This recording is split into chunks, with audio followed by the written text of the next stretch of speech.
Hello, hello. This is Kim Ades from Frame of Mind Coaching, and you have just joined the Frame of Mind Coaching podcast. It is my pleasure to introduce to you a colleague, a new friend, but someone I have great respect for. Her name is Anne Gomez. She is let's call it a co-member of an organization that I have been participating with for the past nearly 2 years. I'm on the board of this organization. It's called WBE, literally WBE Canada. What does it stand for? We had to go look it up.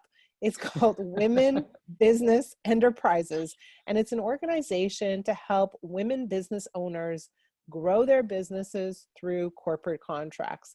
And Anne and I are both kind of heavily involved in the organization, and that's how we came across one another. But Anne, welcome. Well, thank you so much, Kim. It is such a pleasure to be here because I feel just like you. I'm so thrilled to be connected to you. I have great respect for you, and I'm looking forward to collaborating with you today. So you own a company called, tell me again, it's called Clear Concept Inc. That's correct. Yes. So yeah, we're a corporate. We do corporate training. Okay. Yes, and we also do individual training through online, but we lead. What kind of training? Like specifically, what do you train people to do? We're all about helping people thrive at work. So we started out with a full suite of productivity programs, and we grew that into management programs because obviously the more we collaborate with others, the more effective we can be at work, and high performance teaming programs, leadership programs, and even mindset programs. And I really believe that this full suite is that full set of skills necessary for us to thrive at work. Any one of these pillars is not sufficient. Having them all come together is so necessary. Okay, so I like the term productivity. Excellent. Especially now that people are at home and kind of wondering how to be productive. So I want to talk about, first and foremost, what do you think, and I have some thoughts about this, but what do you think prevents people from being productive? Like, what gets in the way of productivity? You know, you have some people who wake up in the morning and they're just knocking things off lists. They're just like going through it, and they're ending their day going, man, I accomplished so much. And there are other people who kind of get up in the morning and go, what am I supposed to do today? And they kind of slog through their day. So why are some people super productive and other people not so much? What's the difference between those two people? Well, so there's no one silver bullet, but if I had to narrow it down to three, the people who differentiate themselves, the productivity rock stars, those who finish their day feeling like we all want to finish, like we really used our time wisely, are doing three things differently. One, they're focusing, they're not multitasking. Two, they're focused on a clear core set of priorities, not 19 priorities, but three. Even possibly less than that, but no more than three, but they're crystal clear on what their priorities are.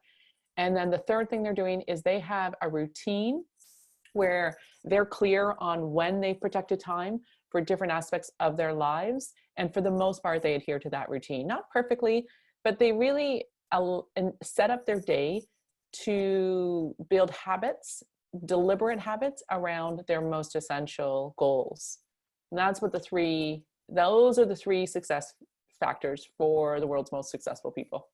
Okay, so go back. You're saying multitasking is a terrible idea. Terrible. It's terrible. And this is coming from a former multitasking rock star. Like I used multitasking a lot early in my career, and I got quite good at it. Thank you very much. But I begrudgingly became quite convinced that multitasking doesn't work. It creates so many transitions in our day. We lose time every time we transition. So transition means moving from one thing to the next. Yes. If we're working on a document and then we glance over here to that second screen with email and we come back, we think that's just an innocent little glance. No, that sabotages our day because that's happening again and again and again over and over throughout our day. And as a result, we're constantly in this catch-up mode. Where was I? What was I thinking? And also one interruption precipitates other interruptions. So once we glance over and we see that email, we think, not now. We come back and then our mind starts thinking, wait a second, I had meant to talk to this person about something else. Let me just make a note. Oh gosh, I should probably just get up and go and get that document now. And before we know it, we've lost 10, 15 minutes. And so we really get very limited time. Yeah, so are you saying that our mind Mhm. doesn't have the capacity to actually Yes. juggle that many things at the same time? We single task. Our mind does, and I'm talking about your cognitive processing here. I'm not talking about breathing and the stuff on autopilot in the background. I'm talking about your ability to cognitively process something. We do one thing at a time. Our brain doesn't parallel process. So we can switch tasks quickly. We can jump all over the place quickly, but we process one thought at a time. Mhm. It's funny you talk about breathing. I try to meditate sometimes and I focus on my Hmm. breathing and I'm focused. And then the next thing I know, I'm like, what happened to my breathing? I just forgot, right? Like I Yes. forgot to keep focusing on my Yes. breathing and because my Yes. mind wanders and my mind drifts. So do you have any recommendations or suggestions for people who are used to the drift? Like Right. it, We all are. even as something as simple as like you're in the middle of a conversation with a human being and your natural tendency is to pick up your phone and look at what's going on. Yes. Yeah, Like I we're know. constantly drifting or We looking for are. that other kind of And stimulus. our world is pulling us away from our ability to focus. I believe that the ability to focus is becoming a lost skill. Gone are the days where we can go into our office and close the door and hold our call, ask someone to hold our calls. Right? That doesn't happen anymore. People's phone is sitting right there with them constantly. Alerts are coming on, going off on watches, on phones. They're all, we can't, our people, as they're driving along, their car will alert them to a new text. Like we can't go more than a nanosecond. And obviously I'm exaggerating there, but not too much. The research shows that we're interrupted every 2 to 5 minutes in the workplace. And I would argue that many busy professionals are dealing with more interruptions than that. So I mean, you're telling us very clearly you cannot do more than one task at a time. No. Your list of three things is remove your multitasking, increase your focus. So how do we actually do that? Like, So great. we're fighting our nature at this point. We are fighting our nature. So there's two approaches. One is willpower, which is a depleting resource. I don't recommend that, right? Like that's, to me, that's akin to the bag of chips that my hubby opens up at 9 o'clock at night. And no matter how good my intentions were at 9 a.m., by 9 p.m., I'm like diving into that bag of chips. So Right. out of sight, out of mind is much better when it comes to interruptions. So when you're sitting down to focus on something, minimize email, close email, turn those alerts off. Put your phone on silent, close your door, let your landline, if that's, if you still have a landline, put it on silent. Mhm. Train other people how to work with you. Let them know anytime, mornings are generally my focus time. Before 10 a.m. I try not to do meetings. Whatever works for you in terms of that routine, train others. And then I'll tell you what, that manages the external interruptions. But I'll give you one guess, Kim. What's the bigger source of interruptions, them or ourselves? Absolutely ourselves. Like our minds, I Yes. think, wander, get distracted, get worried, get bored, all of that stuff. So, Yes. So so the how do best we way manage to that? manage, so I would suggest we've got to set ourselves up for success as we head into any focus session, as I like to call it. So we define three things. The first is our goal.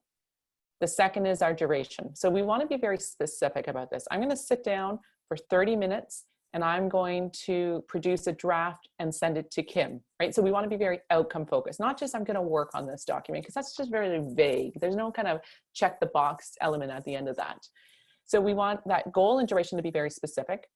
And then we want to define ourselves a reward. So when I'm finished this, after I've sent this draft to Kim, then I get to reward myself. And people don't necessarily use that language, but you could reward yourself by getting up and grabbing a coffee. You could reward yourself by diving into that other project you're interested in doing.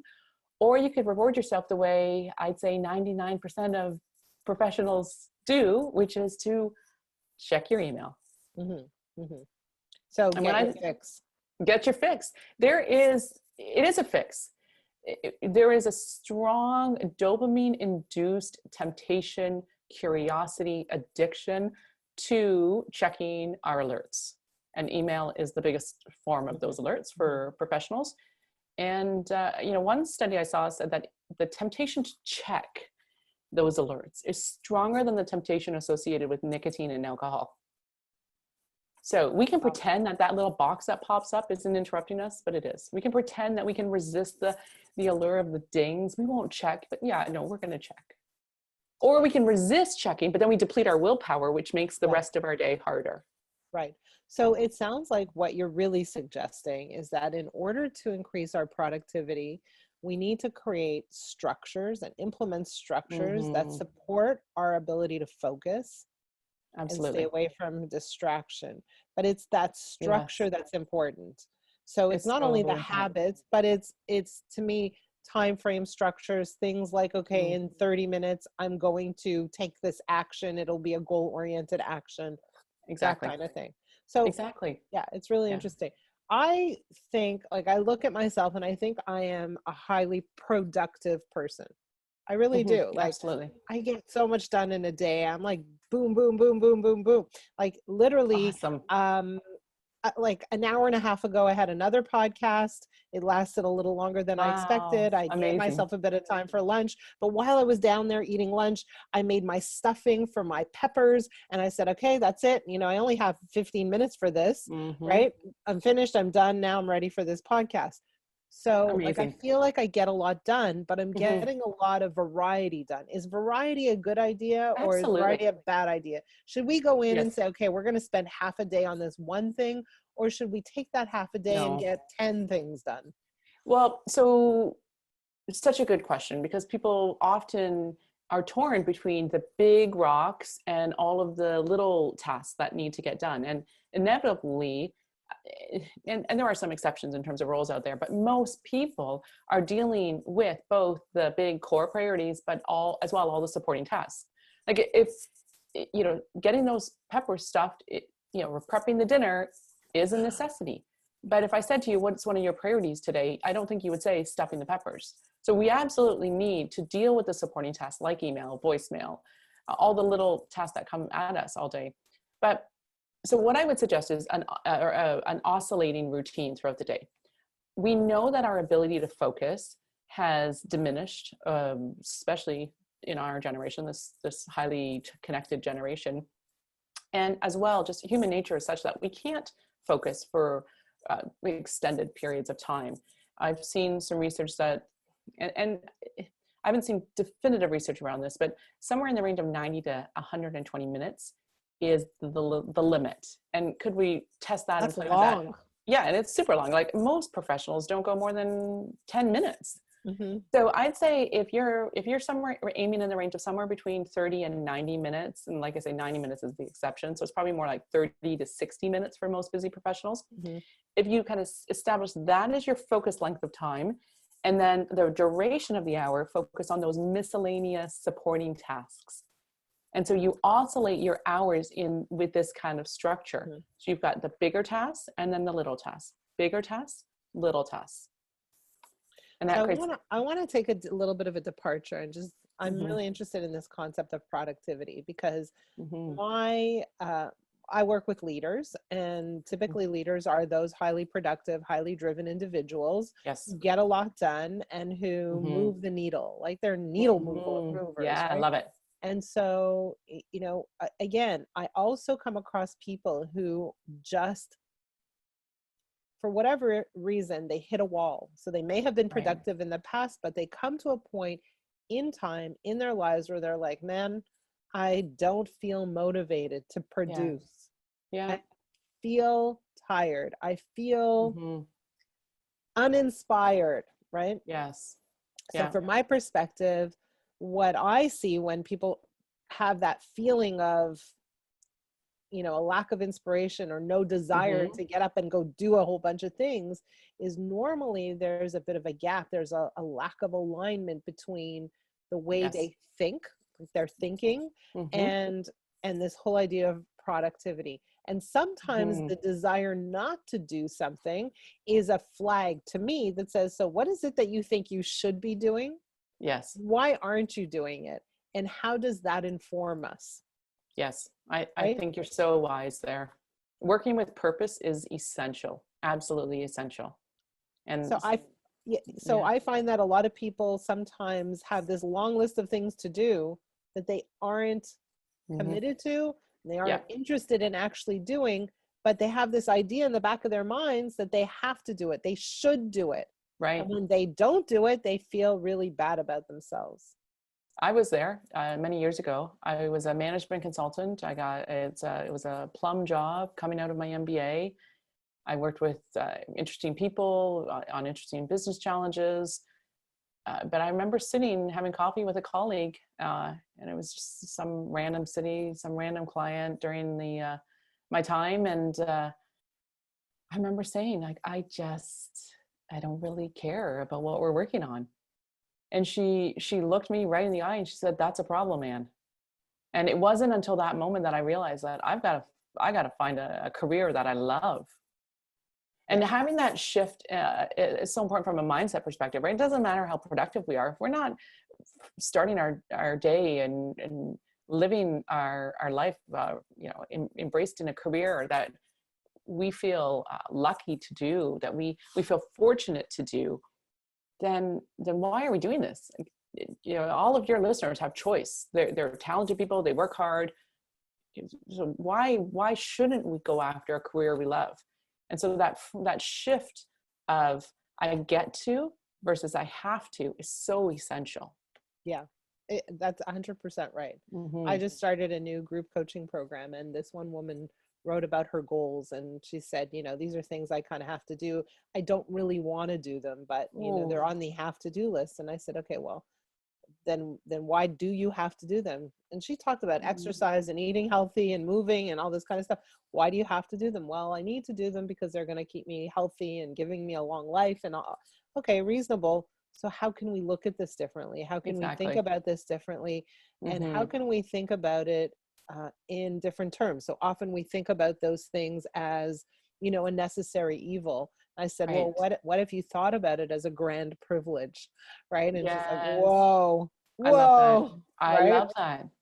Right. Yeah. And I really think that it's so important for all of us to be striving for not just good enough, but just this incredible, amazing life. Like, Yeah. we unless we set that intention, it's not going to happen.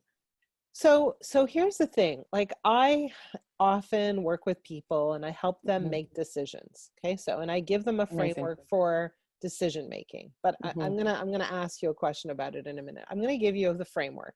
So it should typically follow 4 key criteria. Let's call it that.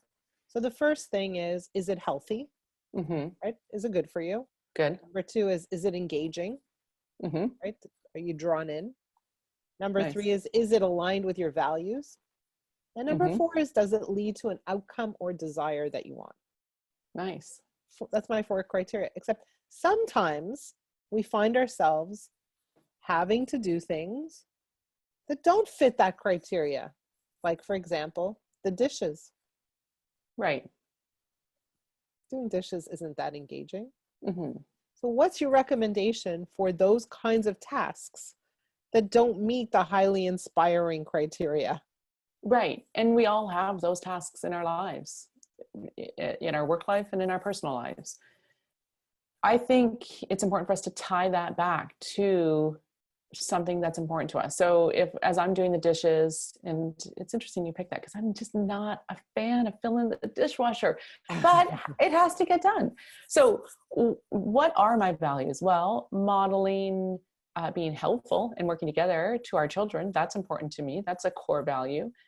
Having a tidy house, I really value that.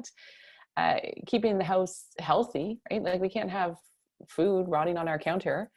So those are some things that are important to me. So I look at it as a means to an end. Did I get the right answer, Kim? I don't think there's a right answer, but for me in a situation like that, right? It's healthy to do the dishes. It's Mm-hmm. aligned with your values to have a clean, tidy house, Right. I should right? have gone back to It's your not 4. necessarily engaging, but we're going to come back to that. And does Mm-hmm. it lead to a desire or outcome? Sure, it leads to the desire to have a clean kitchen. right? And Mm-hmm. to live in a clean environment. So we have an engagement problem. So now the question becomes, so, okay, Oh, we are going to do the dishes. How do we make this activity more engaging? What can well, we do? Can we turn it into a game? Can we put on some music? Can we, time ourselves to see how fast we could do it? Can we parcel it out? In other words, I do this, you do that. I do the packing, you do the stacking, you do the loading, you do the clean, what I mean? Can we turn it into a oh, that's team good. building I task? like What that. can we do with this to increase our engagement? And sometimes we don't have to do all the tasks. So in my house, I Right, do the right. cooking, my Mm-hmm. husband does the laundry, and we play to our strengths. And Mm-hmm. so for me, always the issue in terms of when we look at productivity is, what is it that we're trying to achieve? Does it meet those 4 criteria points? And do I have to be the one to do them? Can they get done without me? Absolutely. Right? Yeah, absolutely. That's I mean, I love that framework, Kim, and it makes me want to make our family dinner cleanup a lot more playful and fun. So thank you for those ideas.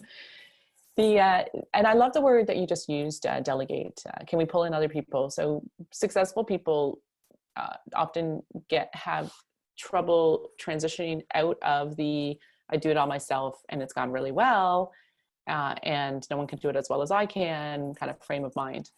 So what we encourage people who are going for it in their career is to always think about optimizing yourself. So on any given day, there's a surplus of opportunities for us to pursue. So how do we multiply ourselves? How do people like Bill Gates, Oprah, right, Ariana Huffington, how do they fit it all in? They're doing a lot and they've still got the same 24 hours that the rest of us have. So that whole optimizing really comes down to 3 opportunities. We can streamline, we can seek help, and we can scale back. And there's Say those again. Start again. Say those 3 again. Streamline, seek help, and scale back. So streamline, right? Let's say someone asked you for a detailed report. Well, could you pull in someone to do the initial research, to draft it? Could you book a phone call instead of writing the 10-page report, right? So how can you streamline? Can you automate a system? And so there's creating a routine in your day is a way of streamlining your day, right?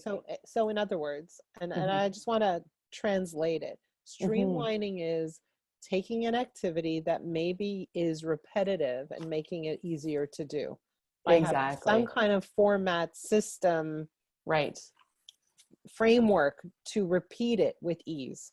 Exactly. Okay. It's the assembly line process of life. Okay. What was your next one? So scale back is clearly, seek help is the next one, which is clearly delegating, right? It doesn't have to all be done by you, and it doesn't have to all be done perfectly. And so perfection. That one's tough for some people. It is. It is. But, you see the people who are out there and achieving great things, and they don't let perfection get in their way. So perfection is something that I feel like I was trained to be a perfectionist early in my career. And it was hard to let go of that, especially in the management consulting world. The expectations are high. Clients and colleagues both expect high quality. And we kind of get lulled into the allure of a perfect product, which doesn't exist, right? So yes, if we're adding up numbers, there's only one right answer. But the vast majority of things we're dealing with at work are subjective. There are a lot of things that are not worth debating, that are not worth obsessing over or getting stuck in a rut. Like I'm sure you noticed this, Kim, that your most successful clients make decisions fast and they move on things. They don't get stuck. I do. I noticed that the highly productive people do make decisions and they get behind their decisions, even though, so they don't have buyer's remorse or decision remorse, right? They don't have that. They make a decision and they get behind their decision and they make their decisions work. Right? Well, that speaks to the paradox of choice, right? The more choices we have, the less happy we are with our choice, because we get that buyer's remorse. And so making a decision that suffices in the moment should be the goal. And that sounds very low quality. We're still going for high quality here, and we're going to still define what criteria we're trying to achieve in any situation. But once we find an option that satisfies those criteria, it's time to move on. Mm-hmm. Mm-hmm. Mm-hmm. It's a very interesting one because I work with a lot of perfectionists, like people who Mm-hmm. can't let go. And for me, like just reflecting on myself, like there are some places where I'm totally easygoing, like, okay, good, let's move Yeah. along. But, again, my family jokes with me, I'm the crumb police in the house. So God forbid there are crumbs on the counter, right? Or you missed one, I'm the you missed one crumb kind of person on the counter. But with other things, I'm much, much more easygoing. So, Right. it just depends. You are a mother of how many kids? 4. 4. I'm a mother of 5. How do you help your children become productive, especially when they're all learning from home right now? Just, Well, tell me about that one. It's so much easier to teach adults sometimes. So we try and help them with some of these principles, right? So technology can be so helpful, but can also be a big distraction. So we're trying to teach them the benefits of focusing, and then you can turn to technology as a reward in short bursts. We all do better with short sprints throughout our day. We're trying to teach them the benefits of being organized. So we try and set up a lot of organized systems for them. So when they need a pencil, they can find a pencil. And you need to sharpen it. The sharpener's right there. You need paper. There's the supply. Right. So we're trying to teach them these techniques as well as a routine. So obviously we've had to be pretty flexible on the routine, just given the nature of the time, but just encouraging them to settle into what routine is going to work best for them. So at this time you start this, at this time you start this. And can we be flexible? Absolutely. But the more we build the routine around our goals, the more we can rely on habits and autopilot. So I just got nudged by our producer, Jonathan. He has a question. Excellent. He says, do you find timers or physical tools to help them wait to use their reinforcement? So like, do you use timers to say, okay, Yes. This is how much time you have to do this task, after which you get this dessert or whatever it is? Yeah, so there's actually a name for that technique. It's called the Pomodoro technique. And I think it is a terrific technique. I actually use it on myself on a daily basis. So how does it work? Explain exactly. So Pomodoro is Italian for tomato, obviously. And so the actual technique is based on taking a kitchen timer that looks like, those good old fashioned tomato kitchen timers, and setting it for a length of time. And the fact that the kitchen timer is ticking down, tick, tick, tick, that actually is a good way to reinforce the focus discipline. And it reminds you to stay focused on this one task. So I write on a daily basis. It's an important but not an urgent activity. It's an easy one to put off. It's an easy one to allow myself to get distracted on, but it's important and it aligns to one of my values. So I set the timer. I use my smartphone as opposed to a kitchen timer. And I allow the timer to be right there in my peripheral. And that serves as a reminder that I'm committed to doing this task for, whatever length of time I set it for that day, 30, 45 minutes, 60. And at the end of the time, I feel it was really solid sense of satisfaction for having dedicated a nice solid chunk of time to a top priority. So I want to ask you how people find you. How do people find you online when they say, man, I could really use a productivity boost? Well, thank you. Our website's the best place, www.clearconceptinc.ca. Okay, go and find her and learn how she could help you. In closing, I want to just share this. I've been on many, many boards in my life, and I've been to many, many meetings. But one of the most efficient, effective, productive boards is the Weeby board that we sit on. What a great organization. So shocked. You put all these women together and how fast they move through issues, how quickly they get it done. Yeah. I'm like so impressed. It's like the only board that doesn't drain me. Right? It's like amazing. That's awesome. It's Well, so amazing. I mean, that just speaks to something else that I think can benefit all of us.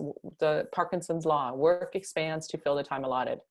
So anything that we need to do, give ourselves a little bit of a shorter time, and then we're going to be game on, go, Interesting. peak productivity. Yeah. It's the only meeting that ends earlier than its allotted time by Wow. far. Yeah. That's amazing. Amazed. Anyway, and That's thank awesome. you so much for spending this time My with us, pleasure. for sharing your tips and secrets and even child rearing ideas. I appreciate it. And I look forward to what else we can do together down the road. Same here. Thank you so much, Kim.